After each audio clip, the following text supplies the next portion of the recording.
किन मलाई कहाँसम्म हो हाम्रो हर्केजी माया लाग्न थाल्यो उसका साँच्चीकै माया लाग्न थाल्यो।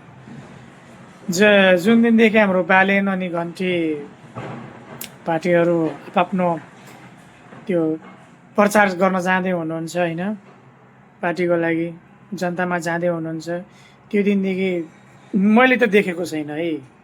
यहाँभन्दा अगाडि चाहिँ धडाधड म्यासेज भिडियोहरू आइरहन्थ्यो हर्केजीका। आजकल चाहिँ पटक्कै बन्द छ सायद यो 2-4 दिनदेखि, किनकि रासपाको घन्टीको आफ्नै चर्चा छ। अनि साथै मान्छे चाहिँ मलाई हर्के साङपाङ हर्क साङपाङ चाहिँ एकदम मनपर्ने मान्छे हो, तर के हुन्छ भने थुतुनो प्लस ड्यास ड्यास ड्यास सम्हालेर हट्नुपर्छ भन्छ नि, त्यही हो।